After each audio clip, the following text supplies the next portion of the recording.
Yeah, let's go. Yeah, no, if I'm being honest with you, so I saw Halloween Ends on Friday, dude. Wildly, it's leading box office sales over the weekend. 50 million, did 50 million over the weekend, and they released it on Peacock. That's insane.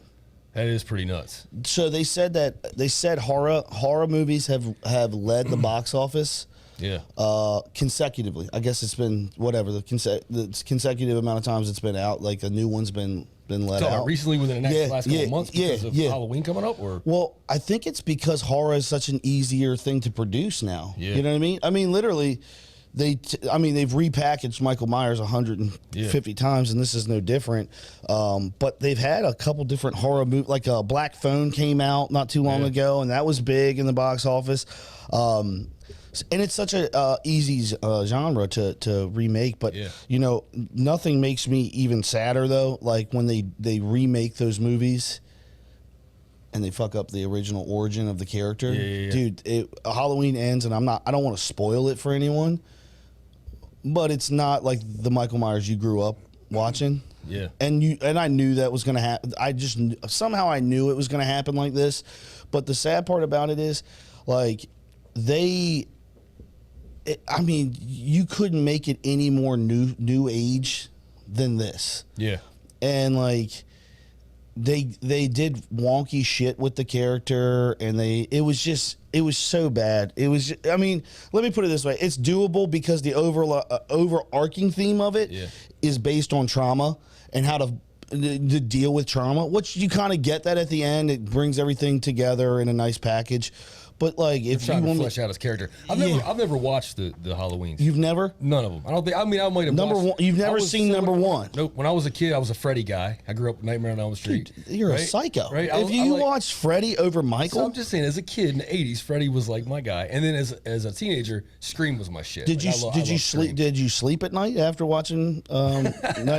Because dude, the first time I seen Nightmare on Elm Street, I didn't sleep. Yeah. I mean, I didn't. I was like, dude, I was scared to go to sleep. Yeah. But you know, they've redone that same thing over and over again. You know what I'm saying? Like where it's like if you go to sleep or this thing haunts you in your dream and can kill you in your sleep. They've done that. They've repackaged that same idea multiple times. Actually, Stranger Things did the same thing. Hot take, that dude is Freddy Krueger. On Stranger Things? Yeah, have you seen Stranger Things, the latest? I've seen the first 2 seasons. Okay, let me just tell you something. Spoiler alert for anyone who hasn't seen Stranger Things, and I just started watching it, but the last season, this dude is basically a bootleg Freddy Krueger. Okay. Okay, he's a bootleg Freddy Krueger, and they even brought the dude who played Freddy Krueger back in it to kind of pay homage to him. I love Listen, the first I'm 2 telling seasons. you right now, you literally... There is a evil demon that's from a different dimension that haunts you in your sleep. Okay, who does that sound like? Freddy Krueger. And he looks like shit. Okay, he looks like someone burned his face off. Okay, so it's Freddy Krueger. Dude, I tell you what, it's annoying to see when I was like, we were talking to someone and I was like, that's Freddy Krueger, and they were like, what do you mean? That's not Freddy Krueger. That's whatever the fucking his name. And I was like, dude, this 1000% is Nightmare on Elm Street. Yeah, like just with little kids, like littler kids. Yeah, they're like, no, it's not. I'm like, he haunts you while you sleep. He can kill you without you being like being around you. Like that's Freddy Krueger. Dude, I'll tell you, man. Like it's funny. Like I understand like the draw for fictional characters and things like that, but like my wife and I'm sure everybody maybe in the studio has been like consumed with the Dahmer series, which I've seen a couple episodes, but I like refuse to watch the bullshit. Oh yeah, dude. Straight up, because I'm like, well, dude, they've literally glorified this person. It's right. I mean, it's great art. Don't get me wrong, but the fact that they've glorified this dude. Like I'm just like I don't. Well, I think that here's the sad part is I don't know if they've glorified him. I think they've made a series about him, and pop culture has taken over and made him. Because I watched like the Netflix documentary on it. Like so there's like they released the tapes of him. Yeah. Dude, when they talk about Jeffrey Dahmer, they talk about this dude like they're like he's the essence of evil. Yeah. Like people are like when I'm in a room with him, I get the feeling that he is like and they don't show you this part in the series, like the made up docuseries of him, but in the tapes of him, I've got to like episode 3, and you're like, by the time you get done listening to this, like people who have interviewed him and him talking, his voice, dude, it gives you chills to hear. But the people literally talk about how they can't even, be in this room with him without being like, this dude is pure evil. There is nothing. He has no rudimentary kind of cognitive function that tells you that he's not. He's monotone. What he did to people, he has no regrets about. He has no care. He is not. It's actually terrifying to hear another person can actually be like that. There's no emotional level of when he's talking about killing people. He doesn't have that function of being like, I have like remorse for it. He's like, I did it because I didn't want to be alone. Yeah. So he did things. No, and I get it, and I understand the human aspect of it, right? I get that they're trying to show the other side in a lot of way to shed light on that. But to me, it's like, I grew up around that shit in the 90s, and I'm like, I don't know, like my wife, she loves that series, and I'm like, dude, I don't want to watch this shit before I go to bed. I'm trying to watch like some Care Bears or something. Like, I don't want to see this shit, man. I'm trying to get a night's sleep, The worst thing is, I'll be honest with you, when I watch shit like that before I go to bed, what fucks me up is I keep thinking about it, like in a way of being like, well, why did he do? Like I have more questions of being like, why? Like how did they not? Well, okay, let me be very clear. You know what? Let's stop it because this is actually something we could get into. Okay. Yes. Okay. Yes. Let's start the intro. Get the intro. This is a good topic for today. Yes. Right. Go ahead. All right, ladies and gentlemen, welcome back to the Prop Culture Podcast. I am your hostess with the mostest, and you know this. Yeah. Man to my left is my tag team partner, Mr. Shane Snoots, and today, ladies and gentlemen, we are coming at you live from downtown Salisbury to talk about, I guess, crazy. Jeffrey Dahmer and whatever comes out about that. I mean. All right, so go get back into it. So hold on. So I think what we were discussing about this is, the whole purpose of this series and everything else that was going on. They turned a blind eye to a lot of things, man. Like the police. And here's what's wild is, if there is, I don't know if this will ever, and God forbid, I literally hope this never happens. I don't speak this into existence. I know there's a serial killer in California, but it's drive-by shootings. Yeah.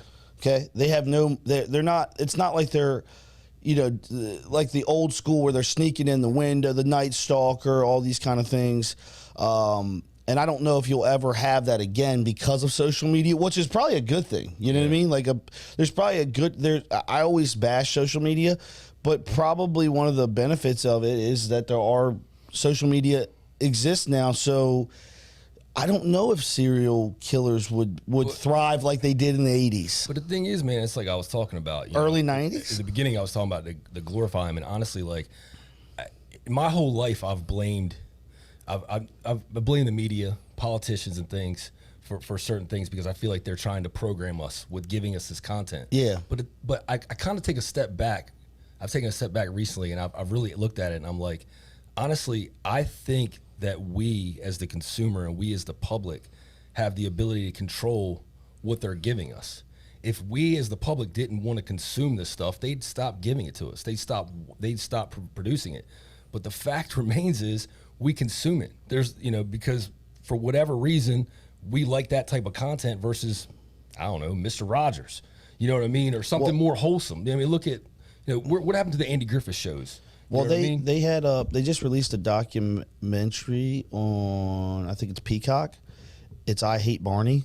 Yeah, it's about how the craze like Barney came into play, and then the because he was the ultimate good figure, and they promoted him, the hate, on the other side came. So, and I think that, the saying of every action has an equal reaction, right? So I think that we have, as a society, we've always wanted to understand things or try to understand things, and evil in people we will never understand. As good as I mean, most I would like to I think there's a reason that everybody's the way they are. In a sense, so I understand the character development. I understand trying to see both sides of things, and no, but there's always in every one of us there is a side. There is a side of us as human beings that instinctually what makes us different than from these people, Jeffrey Dahmer or any of those people, is we don't act on those things. Yeah. There's been times someone's cut you off on the highway and you've wanted to go bash their head in because you're so mad. And I think when people have now here's the thing. There's a thing of watching the series and going, okay, it's a series explaining this guy's, but there's things that come out of this where there's an unhealthy obsession. Yeah. Which is not good, right? Unhealthy obsession with these serial killers, unhealthy trying to understand them, trying to humanize them, trying to rationalize their thought process, because it isn't a rational thinking of, I'm going to drill into somebody's head and make them a zombie. That's not a rational thought process. But there will be people that come out of this that try to sympathize with him because they feel like, oh, it's mental. There's a mental health aspect to it. But he even says that he's not. There's nothing. And again, I'm not a doctor, so I mean, I don't know what the fuck I'm talking about when it comes to this. But doctors have said that he has this or that. But he even says, I don't have anything wrong with me. Yeah. What I have wrong with me is the fact that I enjoy this. This is what I enjoy. He was like, I mean, the sad part about all of this is these are moments. Painful moments for people to see. These families have to replay this. That's a whole other aspect. I mean, why. I don't think this shit should be out personally. Think about how the family feels. Did they even contact these people? 7. Well, they said potentially. There's 17 confirmed that he's confirmed, but they say they say he's killed up to 35 people. So anybody who has to relive that. That's their boogeyman. Yeah, I know, and that's what I'm saying. Like, that they have to look at on Netflix. If they have Netflix, they have to look at that. And they have to, and not even watch it. They don't even have to watch it. But for it to be top trending #1, that to them has to be painful. To be like, why is America subscribing to this? Why do they want to know about this evil person? Well, no, it goes back to what you were saying. It's like we try to understand both sides of everything. And look, I'm all for protecting art. All right, I'm all for protecting the arts, 100%. That's a piece of art. It's brilliant filmmaking. I cannot deny that. The actors were phenomenal. The writing's phenomenal. They've done an extraordinary job with it. I just personally think that we need to focus on, promoting different types of content in this world, right? But what I'm going back to is you look at, so the key to really good writing and character development is to make people like both sides of every character, right? So naturally, what we do is we take, an evil person or a bad person, and we try to maybe sympathize with that character. We take a good thing like Barney. Not to say there wasn't bad shit going on behind the scenes with Barney, because I'm absolutely there probably was.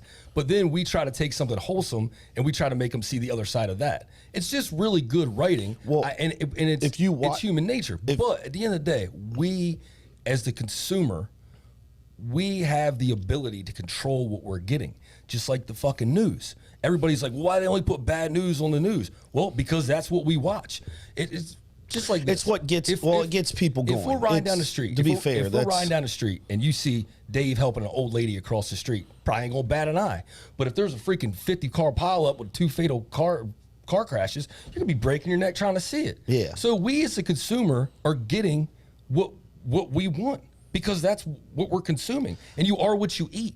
So they're giving us what we want, and in turn, society is becoming a product of what we're getting fed. Well, I agree with that. I agree with that to an extent. I think, to be fair to the docu-series, because again, I'm going back and forth here, because families that were hurt by this have to watch this.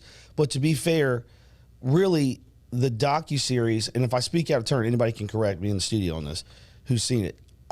I think that it highlights. I've barely watched this, so I'm not correct. It highlights what it highlights is the fact, the missteps of our justice system that allowed this guy to fucking run rampant. I mean, like, there's a part in the tapes after it that I watched where they said what he did was he profiled his victims to the point of he had size, weight, all of that to a T, what he was looking for, because they wouldn't put up a struggle.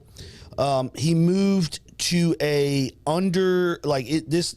it was one of the worst apartment complexes in the area. Now he tells the story that he just saw a for rent sign there. Like he just saw a for rent sign called, that's what he did. Yeah. And here's the thing.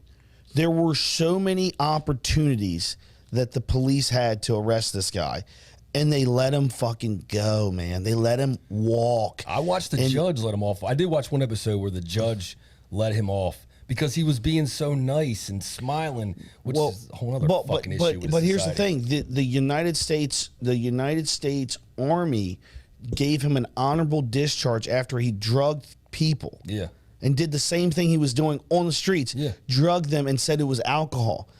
Let him back out into the public. You know what I'm saying is, to me, what it really does highlight, it doesn't highlight him as being a good person, because literally you don't walk away from it. At least I didn't. I look at him as still the same monster as he was, but you also go, holy shit, like there's so many people that let him off. Yeah. Like they had him on the hook and they let him off. Yeah. You know? And in fairness, I think you're absolutely correct. I think they said to give kind of to flesh out everything here. They said at that point in time in Milwaukee, Milwaukee had the highest HIV AIDS infection rate in the country. Yeah.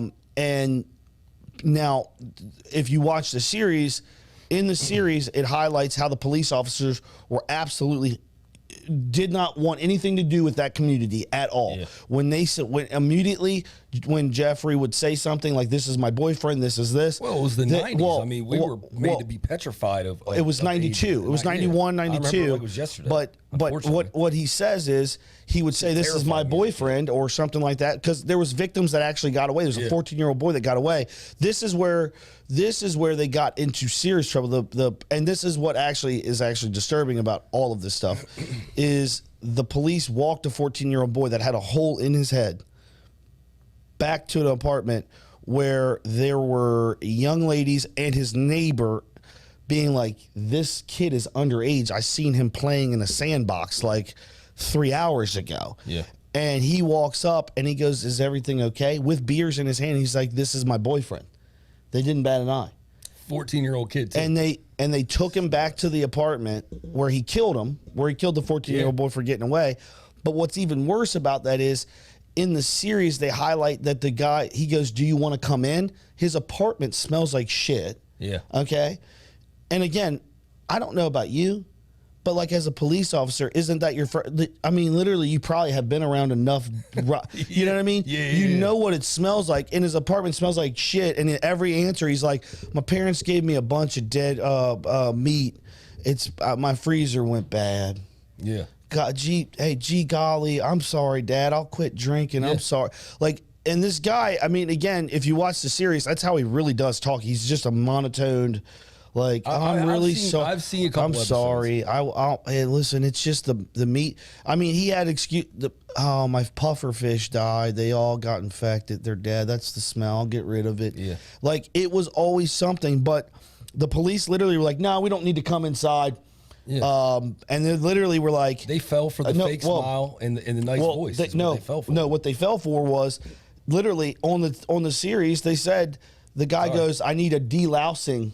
After coming in contact with him because he was gay. That's what literally and that's actually was proven in like a court case that they put this on the radio, that the police officer said we're coming back to the station to get deloused after bringing the 14-year-old kid back to his thing, because they walked him to the apartment and they said it smells like shit. And they were like, "Oh, we got to get out of here because this is not our type." Wow. That's what I said. Like, it doesn't highlight him in a good picture, but what it really does is it highlights how fucking dumb the police force was that allowed this. And I mean, this guy First off, he was shoving fucking body parts. Just the police force, was the judge too. The judge let him off. They were shoving. He was shoving body parts in fucking trash cans. Yeah. Literally, he was cutting people up, putting them in fucking bags, and putting them out, setting them out for the fucking Tuesday trash. Yeah. But like that's how like this dude literally was like, I'm so fucking stupid. How can I get caught? And they were like, literally, he was doing shit in broad daylight, and the police were like, fuck it, whatever. But to your point, I think what you're saying is absolutely correct. I think it comes back to my point is it maybe isn't so much the filmmakers that were trying to do this because they're just being good filmmakers. Right? Yeah. I think maybe it goes back. Pop culture has taken over. It goes back to society. Goes back to social media. We're the one putting the memes out with the little picture of the TV screen is we can't leave until you watch, fill in the blank. And have you seen that meme? It's the same, but it's the same reason why they sell Ted Bundy shirts. That's what I'm saying. At Spencer's or wherever. I mean, they sell serial killer shirts. Ted Bundy, Jeffrey Dahmer T-shirts. Jeffrey Dahmer was getting, dude. They literally, okay, wild. He had people sending him stuff in jail, and he had someone send him to help whale noises. And so he would be able to play whale noises when he slept at night. They took it from him. He's like, it's not yours. And he's like, it's mine. They sent it to me. People idolized him in the 90s. Yeah. People idolized Ted Bundy in the 90s. Yeah. No, I there's always going to be fucked up people. You can't control that. The problem is that we've allowed this content to come a part of our culture where it's either way. I think the people who made this probably were trying to highlight the fact of the injustice of two communities that were going on. Yeah. And what came out of it was Jeffrey is this. I mean, I bet that I'm willing to bet $200 right now that you will see multiple people dressed up on Halloween as Jeffrey Dahmer. There's no doubt about that. I am going to bet that. But I'm going to bet that you will see that he's one of the most popular costumes this year, 2022. Put your money on it. I'll take the over. I'll take the over. Listen, I'll take the over, $200. Whoever wants to do it, come down here, put your money down. I bet you over 20 people. We will get on social media. Over 20 people will be dressed up. And I guess what? The university will have it because we're in the backyard of the university. Guess what? Over 20 people will be Jeffrey Dahmer. I don't think you're going out on a limb on that. I don't know anybody who would make that bet with you. I mean, I'm just telling you right now, I'll take the over of 20. I have a hold'em game coming up in my house. And I mean, listen, because here's the thing. Come on over. Because here's the problem. That to people is, there is no sense of when you really have to look in someone's eyes that has lost someone, do you understand? That's where it's fucked up. And this series doesn't do that well. Yeah. This series only highlights, that's where they missed the mark. Let's talk about how they missed the mark on highlighting the pain that he caused people. That's because the problem is you can't tell a story without telling the actual survivor's story, right? Yeah. And that's the problem that I have. That's one of the problems I have with the series. I mean, there's just so many elements. Look, I'm not saying, again, it comes back to art. I always think art should be protected. I just do. But at the end of the day, like, we need to start consuming different things so they'll start producing better stuff. Because at the end of the day, like, we're adults here pretty much. Well, sometimes, right? I like to think I am. Yeah. We understand. We can get through it. We can digest it a little easier. But there's a lot of kids watching this shit. A lot of teenagers. Well, no, that's the thing. The problem is when you have to see somebody like that now get a show and become basically a pop culture icon, which he was actually in the 90s too. This isn't anything. I mean, new. Dude, let's go to Spencer's right now. Dude, I'm telling you, Hot Topic Spencer's has a Ted Bundy shirt right now. We can get a Ted Bundy shirt right now. I understand it. That's what I'm saying. I'm just saying, it's not even just Jeffrey. It's all serial killers are becoming, dude. They made up John Wayne Gacy. I have a Scream shirt I wear. I mean, I'm guilty of it too. No, but here's the thing: Scream is different than because it's a fictional character. I get it. It's a fictional character compared to a dude who was cutting people up and eating them. Yeah, I know. Okay, I mean, this is what I'm talking. I mean, John Wayne Gacy was literally giving you, he was gonna kill you and maybe blow you too, and I mean, the problem is that we got is he was gonna, and there was no order that he was gonna do it in. Okay, he could do it before or after. Okay, but they're like they're selling clown shirts with him on it. This dude was killing people and then blowing them in that order. Again, I think it comes back to that's wild. I think it's a societal issue. But my whole point is, why should I go into Hot Topic and there should be a clown shirt of him with holding balloons? Yeah. Why? He was literally because people a necrophiliac, and he was killing people and then putting them in the crawl space and then bringing them back out and blowing them afterwards. What? Because people buy the shit. Dude, but that's my point. That's what I'm trying to tell you. If you quit consuming it, they want. At the end of the day, people want to make money. But they're only going to. But it goes back to the. They're going to serve you what you. Hold on a minute, man. Damn, hold on. So they're going to serve you what you want. If we quit consuming it, they're going to quit serving it to us because they're going to have to produce what makes money. You know what I mean? Like it's just. But what did they say in the '90s though? Sex sells, man. It does not look. Crime, sex, all that stuff sells back in the day. Hey, that's a whole other issue. No, but I'm just saying. But I'm just saying. Like we in this, we have this. The most fucked up thing. We have, and I'm not saying there should be porn on every channel, but we have. I'm just. Let me finish. Let me finish before that gets taken out of context. Yeah, let's not take that one. But we in society have made it acceptable to promote violence. Violence is fine. But yet sex has to be still censored. You can't see a titty on TV, but you can see people I don't know about that, dude. I mean, this Jeffrey Dahmer series, dude. Oh, that's Netflix. They have wieners out, dude. I'm talking about like network TV. But hold on. But network TV is the thing of the past now. That's true. That's a good point. Network TV is the thing of the past. That's a very good point. And that's a very good point. It actually goes back to something else. Like, look, we try to do everything we can as parents to block our kids from seeing things. It's almost impossible. Dude, hold on. And we're never going to do that. We just got to keep being good parents and keep, explaining to our kids that this isn't right and this isn't accurate. But at the end of the day, with the advent of Netflix and all these streaming channels, it is easier for children to get their hands on that type of content. And that's a problem. And again, it comes back to a parental problem. So I'm not going to blame the people who are producing it. But that's challenging. Let's just say this. But before 90s, right? What was your definition of nudity in a thing? Was it a nip slip? Was it a butt cheek? What was it? Channel, man. No, I'm just saying it was not. Dude, you get full frontals now. Yeah. You get full frontals on Netflix on both ends. You're like, whoa, what the fuck just happened, dude? And it's like, and this is not like, I'm not talking like this is like an edgy movie. This could be like a series for kids, dude. And you're getting full frontals, and you're like, whoa, who co-signed this? But that's a part of it, dude. That's what I'm saying. It's not. And here's the thing. At the end of the day, when you bought a movie back in the day, streaming services are now making it a lot easier to consume material. Back in the day, you used to have to go to the store, buy a movie or rent a movie. You had to be over 18. Your parent had to be there if it had nudity or whatever in it. Now, dude, all you got to do is when you sign up for Netflix, if your parents aren't monitoring it, right? If you don't have a kid account or it's where it's parental locked, You probably don't remember this. There was a game called Leisure Suit Larry. Remember that? Dude, okay. Leisure Suit Larry. It was the people who are listening that do know what I'm talking about. But as a kid, you could it was on the PC. Yeah. And you weren't allowed you couldn't play it unless you were a certain age, right? Yeah. But then nowadays, and you probably still can't play that unless you're a certain age. But nowadays, my kid can play Fortnite and have all-out war with his friends, and it's perfectly acceptable. Grand Theft Auto. Highly popular game.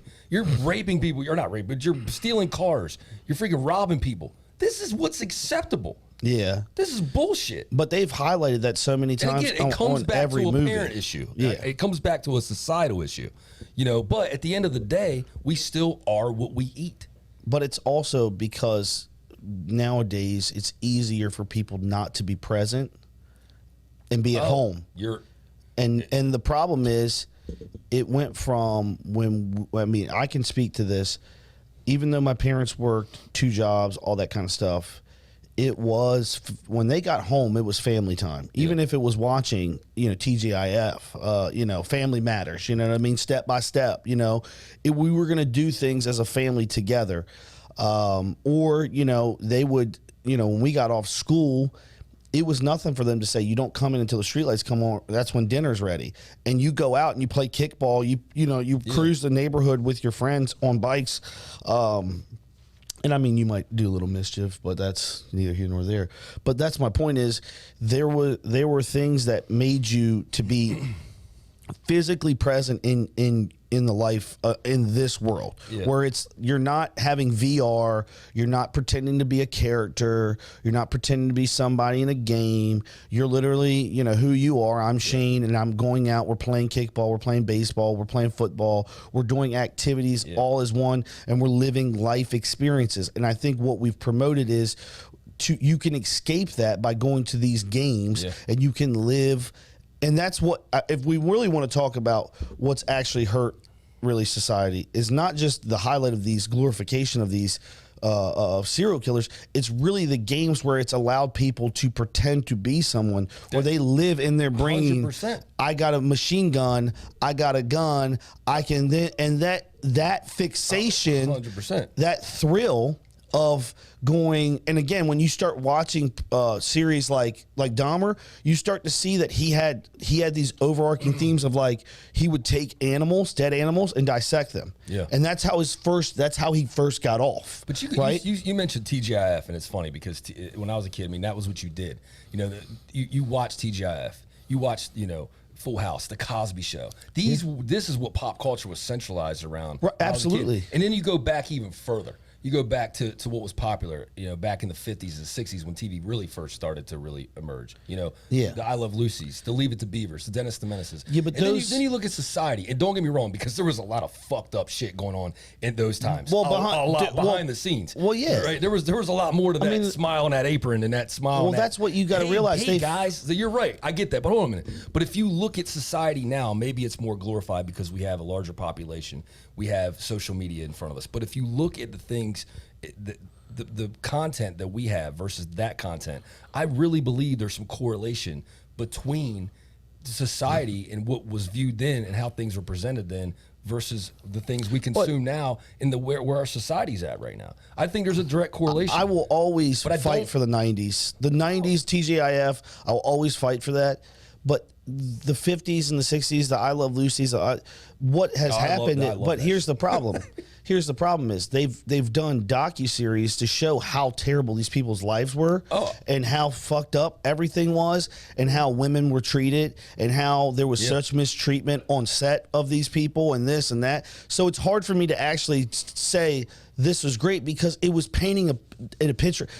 This goes back to a time where people thought you had to live this way to be perfect, which created societal pressures on people, which made them get addicted to drugs. Again, if you watch the Dahmer series, it kind of explains. You make an excellent point. It explains his mom. I don't deny that. So hold on. So his mom, in the series, you see that she's tried to kill herself multiple times from pill overdoses because, again, societal pressures of being a mom, of being a stay-at-home mom, and being present for her kid.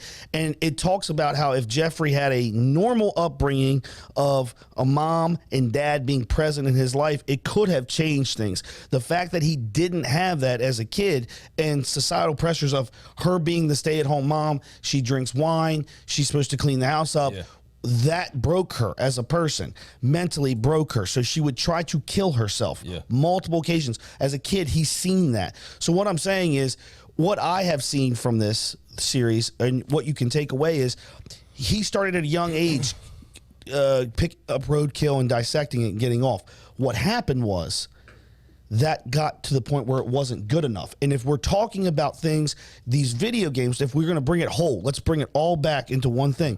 Video games are one thing. You live a fantasy life. But at some point in time, for these people that are fixated, and that's how they get off, they live this fictional life. At some point in time, it no longer becomes good enough to get them, right? It no longer becomes good enough to just say, I'm playing a video game.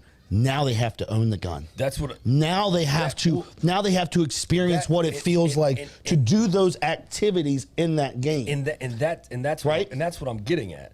Is at the end of the day, if there is different content that these people were experiencing, and we're delivering different content, think about if there was more wholesome thing. Like, for instance, how do you stop that? So, for instance, my kids play this thing now called Farm Simulator. And it's amazing, right? Yeah. So they're out there, they're building their own farms, they're building their own homes, they're building their own communities, right? So if you think about wanting to take what's virtually and then act it out or start to do it in real life, You know, think about how much greater it is, you know, where a kid maybe plays something like this versus Fortnite. Because a kid is probably at that point going to grow up to be, I don't know, a developer or a community organizer or something better, right? But if we constantly have the Fortnites, the Grand Theft Autos, and we wonder why, and again, it comes back to parenting. I'm not blaming the content, but we wonder why we have so many issues. It's hard to do. It's very hard to I guess my question to you, you know, it's funny because you can't blame the content. Jay-Z actually has a line. I always have a Jay-Z line, right? Yeah. He says, Scarface, the movie, did more than Scarface, the rapper, did to me. Still, that isn't to blame for half the shit that happened to me. Yeah. And there's a lot of truth to that because, again, it comes back to parents. You can't, and especially in this day and age, shelter your kids from everything. You can't. It's impossible.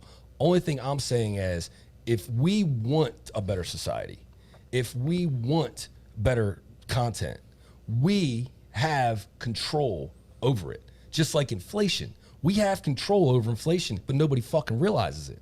All we got to do is quit spending so much fucking money, but nobody wants to do that. I'm guilty of it too. You're guilty of it. Yeah. We spend too much money. We spend too much money. If we stop spending money so much, guess what's going to happen? If we stop saying, nope, I'm not going out to a restaurant today. I'm not going to buy those Green Bay Packer oven mitts on freaking social media that's been retargeted to me on Facebook every 5 seconds. If we quit spending, all the people that have the product, they're going to say, shit, man, I got to sell product. So what are they going to do at that point? They're going to be forced to lower their prices, right? But here's so what I'm saying is we have control.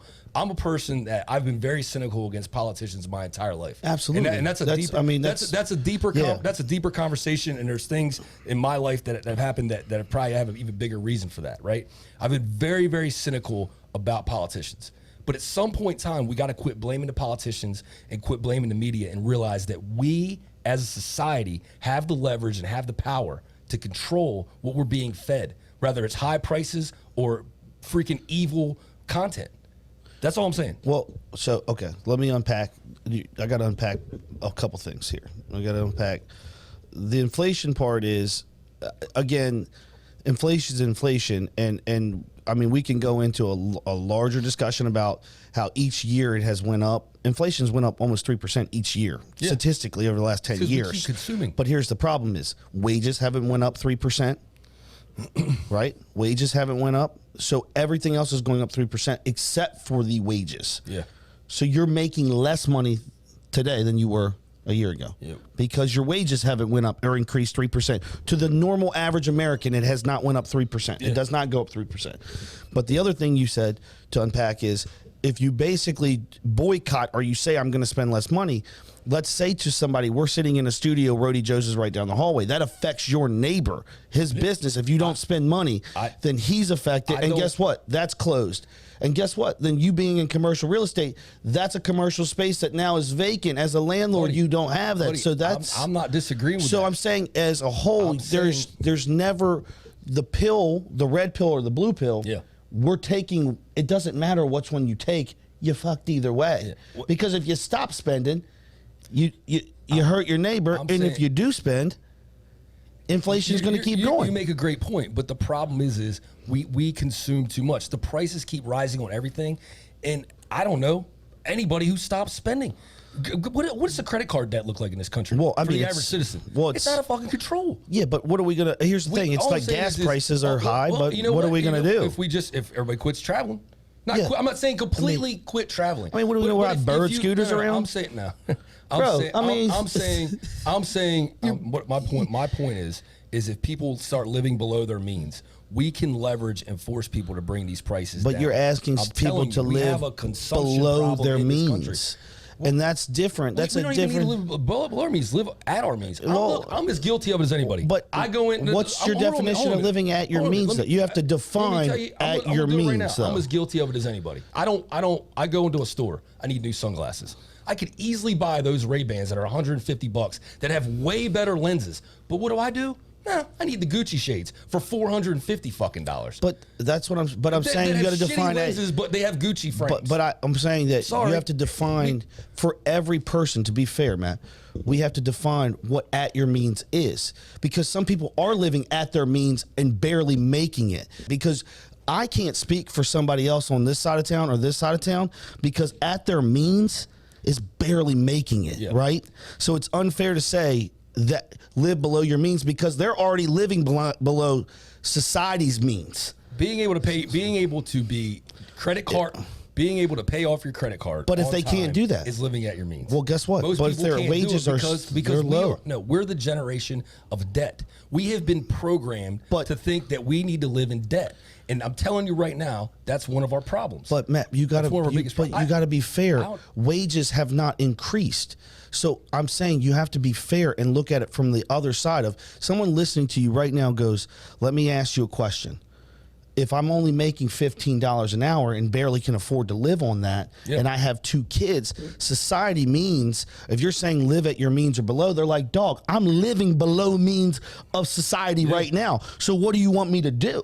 Do you want me to eat hamster food? Do you want me to, what do you want me to do? The dollar store is no longer the dollar store. It's a $1.25 store. So I'm saying defining that, if you're going to say that, you have to define what that means to every person that fits that scale. Because saying that, there are people that live already below society's standards. Look, it's I'm not. That's all I'm saying is you have to be fair to say if they're going to stop spending, they don't want to spend right now. They can't afford to fucking spend, but they have to go to the store to provide. And guess what? Unfortunately, those people aren't the problem. But unfortunately, they're not the problem. But if you're going to say you have to boycott, they're the ones who are at the store.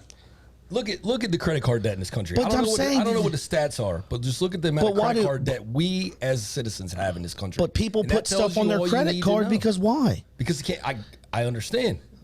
I get it. So, but I'm saying I'm bringing you whole circle. I'm trying to flesh this whole thing out with you here because I think I understand your point to what you're saying, but in a realistic society, it doesn't matter because we're fucked either way, brother. Like, that's what you got to understand.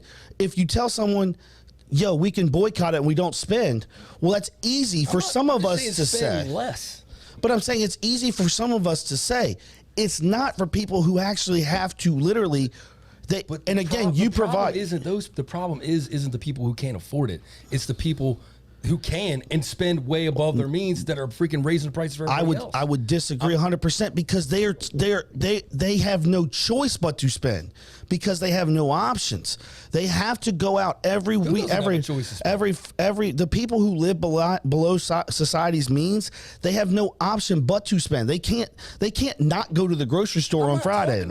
They can't not go get gas to go to work. That's not what I'm. That's what we're saying is that's not what I'm talking about. I'm not talking about that. I'm talking about somebody like my dumbass who would rather go and spend freaking $400 on Gucci shades than $150. But I'm saying who can't let go of that retarget hat that's sitting there on Facebook. But that's what I'm saying. This is the problem. I'm telling you, we have a consumption problem. But I'm saying, but when I say define it, I'm saying define who you're talking about.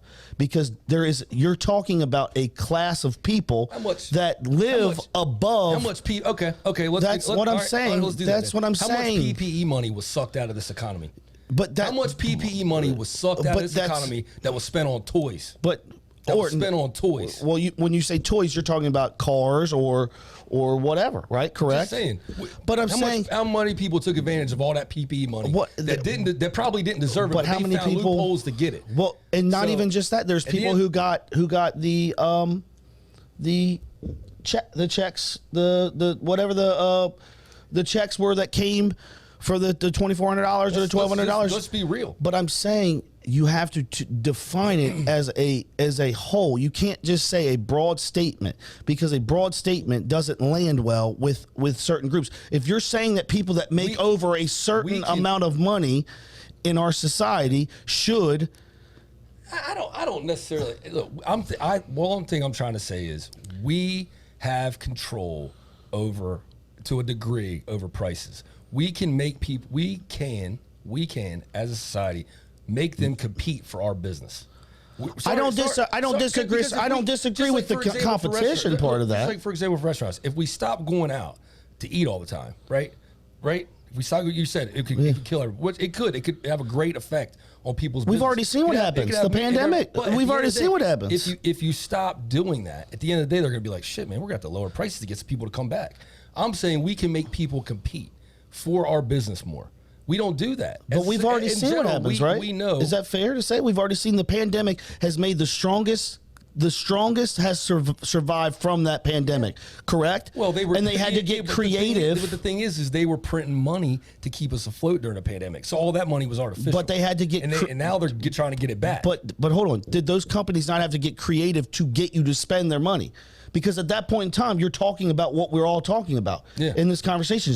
Your ass puckered up because you didn't know when the next deal was coming down the turnpike. You didn't know if your next paycheck was coming or not. So I'm saying they had to get creative to make you spend. Look at a supply issue. Correct. Look at the supply issue, right? Take a supply issue.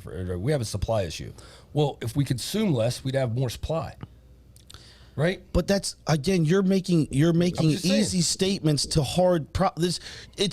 What I'm saying is it's easy. Listen, somebody told me this, okay, and I'll tell you this. Don't take this the wrong way. It's easy to talk shit from the cheap seats. Yeah, when you're sitting up front, it's not that easy to make that game plan. You can't make that call. We live.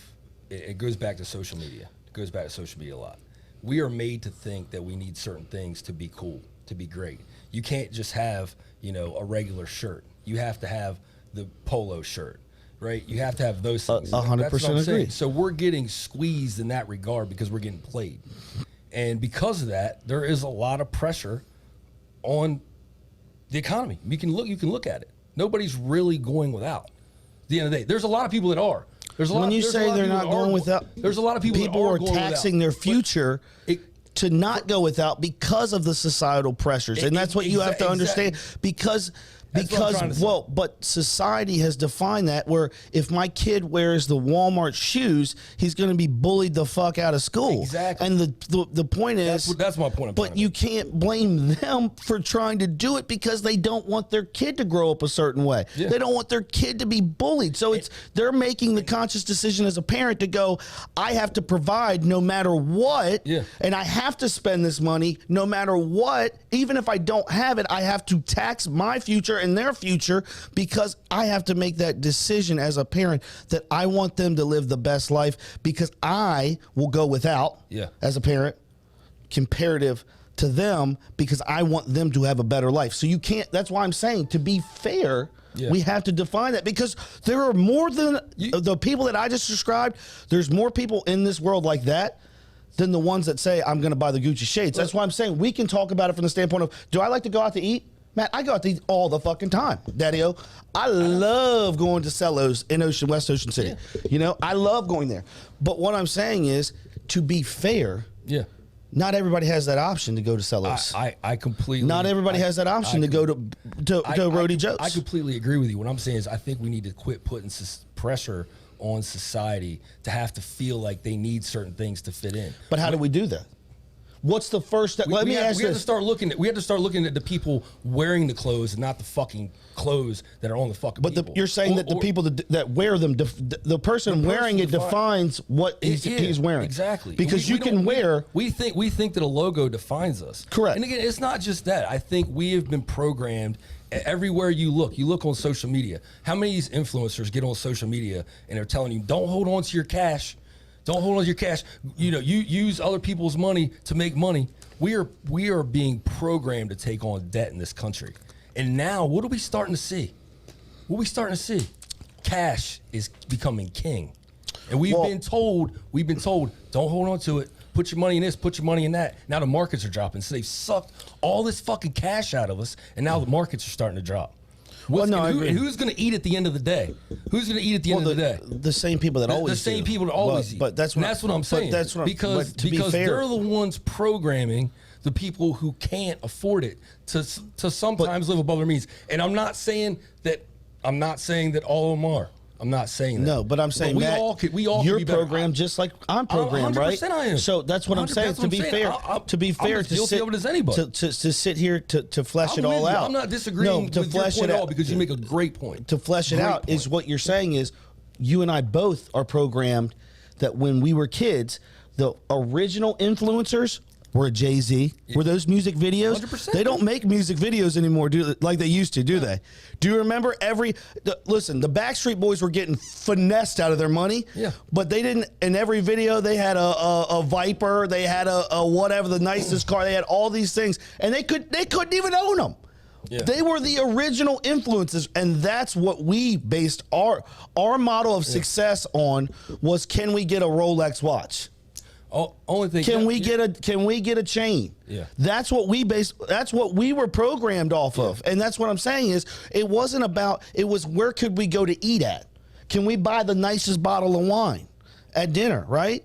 That's why I'm saying that we're programmed. You can't get the brute champagne. Yeah, you gotta right. Get the Moet. But so I'm saying we are programmed in that manner. Smirnoff, you got to drink Belvedere. Because that was our influencers were musicians. Yeah, dude, it wasn't. It 1000% wasn't. Now they just have evolved into these fucking weirdos that get on and they're half motivational speakers and half of them ain't got the shit that they talk about having. No, they're fucking dead broke and they have never lived anything in their life, and they're getting on saying, hey, listen, brother, you know what you got to do?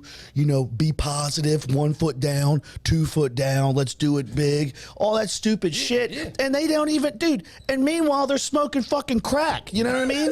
You know, when they turn off the camera, they're out here smoking crack. What was it? Blueface? Yeah. Blueface, he got caught smoking crack on camera. Yeah. I mean, he's a rapper. Yeah. This is what the shit I'm talking about. These people were fucking terrible people. Yeah. Dude, the musicians are terrible people. No offense. Yeah. I know you love Jay-Z. He's probably a fucking terrible human being. I don't know, so I'm not commenting on that. No, listen. You're scared. We don't. I don't know. I just don't know.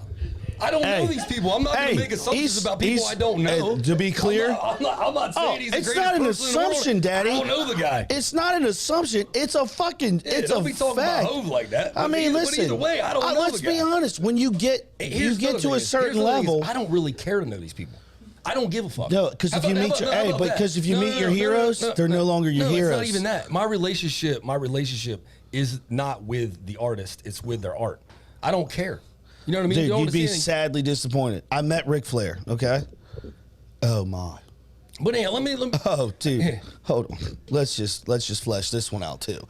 We gonna talk about Nate's on the podcast, man? Listen, hold on. Man, come on, man. Come on, man. Dude, everybody knows I love the Nature Boy, Ric Flair. But let me tell you something. I met him. Dude, you do realize people are gonna hear this. The Nature Boy might hear you talk about this. I just want him to understand. I met him, and this is why you don't meet your childhood heroes. Yeah. Because it's not the same. Yeah. I thought he was a fucking puppet. Okay. Yeah. I thought somebody was pulling a string on his back and he was just saying catchphrases. At one point I was like, he did not want to be here at all for this autograph signing. He didn't want to be here at all for it. I met him at WrestleMania weekend. Devastated. Yeah. I will never, if I seen him out in public, I would just walk right past him. Yeah. I would be like, that's just a fucking old guy. Listen, that's all I'm saying is you don't want to meet your idols. Yeah.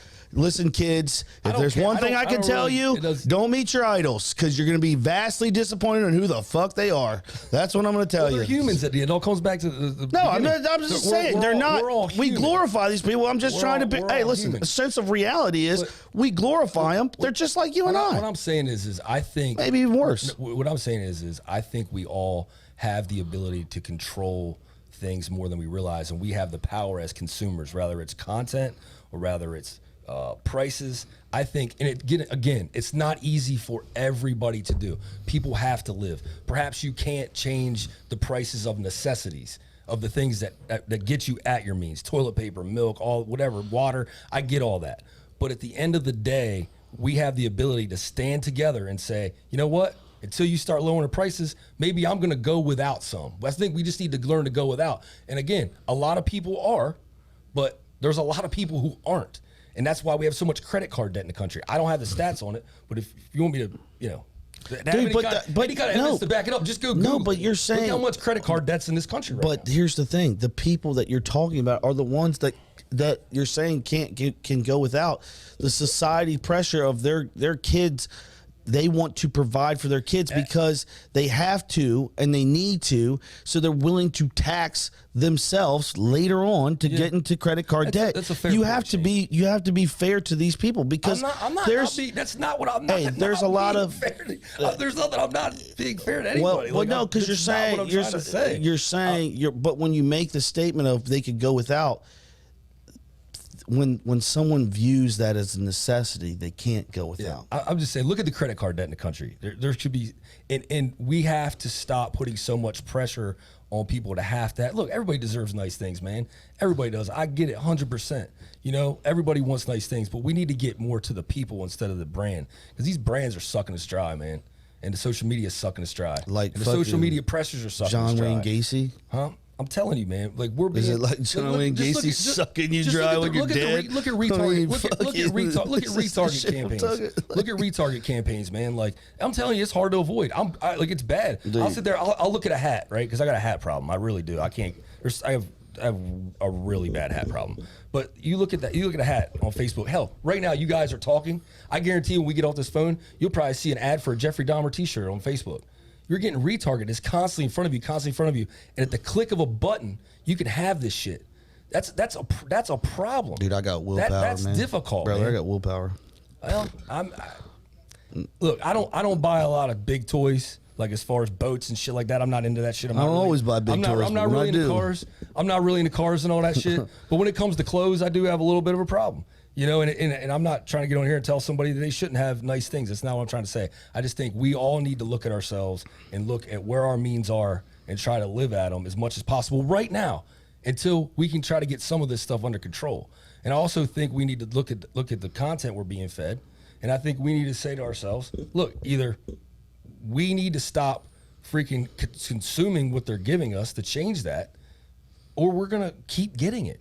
We have the power and the control to control what we're eating. That's all I'm trying to say. Yeah, the thing about content, and I didn't mean to get on inflation. That's just an example. Well, you threw it out there, brother. Okay. And I had to. And if listen, you don't go, here's an you example. threw it the If you literally, and you thought that I wasn't going to ball hawk that thing down. Okay, all right. I mean, you threw inflation out. Here's a mic on a mic. I'm gonna go get it. Let's do it on. Let's do it. Let's do it on a micro level. Yeah. If you have a store, right, and nobody's buying anything at your store, what are you gonna do? Well, it's a price point. It's just like in real estate. What are you gonna do? You gonna have a sale? But it's you in gotta real do estate. something. Hold on, but it's to entice. But listen, we both work in real estate, so it hits home a little quicker. If something's not selling or renting, what is that? It's supply and demand. That means there's either too many properties on the market and your property's not priced competitively. Yeah. Right. It's all about supply and demand. So if the supply is there and there's no demand, that means you have to cut prices to then jack up demand. Correct? Exactly, because it's a simple process, brother. That's what I'm saying. That's what I'm saying. If we're not consuming, then it's like, well, shit. There's not really demand for this. I got to drop my prices. But it's also it all goes back to spending. It's all spending. We can't just blame the government for their spending. But supply and demand is what it comes down to. Is let me ask you this. So this goes back to one thing. Right now, the reason why Comcast is in the area and can charge $140 for just internet alone, why? Because is there anybody else here? That it goes back to competition. Is there anybody? But hold on. There is. Can you cut Blue Surf? Okay, dog. Do you want, dog? I mean, but they've got to monopolize.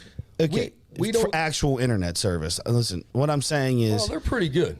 Speaking of pretty good, this episode today is brought to you by Hillis Carnes and Engineering Associates. Yes, they can get you from the ground to the roof and down. That's right. Up and down. Yeah. So, hold on. So we got to get ready to get out. Yeah. But listen, I'm gonna finish this thought. The reason why Comcast can do that is because there is no competition. And when you say let's boycott them, guys, well, this show ain't fucking going out, guys. From this studio, we ain't gonna, because if we boycott them, we need it. So what I'm trying to tell you is, if they introduce competition into the market, it will drive prices down because people have to be competitive. I don't disagree with that at all. So, Daddy-O, that's why we need entrepreneurs to say, let's get into the market. I don't disagree with that. That's why we need to promote more small businesses. But competition, there's also a way to promote competition, and that's make people compete for your dollar. But that's what I'm saying. It happened in the pandemic, to be fair. If you want me to buy something from me, I'm like, but you really need me to buy it. I'm like, no. You're like, all right, trader, all right, fine. Instead of 10, I'll give you T for 8. Then I'm going to start thinking about buying it. But think about what happened during the pandemic. To be fair, people started to become... The word no is very powerful.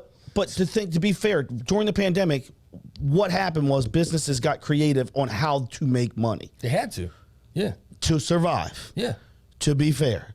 That's what all my whole point is. We've seen what happens when the market starts to pucker up and everyone goes, oh shit, everyone's going to be out of business. We're not going to know what happens. Speaking of puckering up and being oh shit, I need to pucker up and end the show before we go out of business because Maurice is going to kick us out of the studio. So thank you all for listening today. I don't know if we're right, wrong, indifferent, whatever, but what do I know? Next time right here on Prop Culture. See you.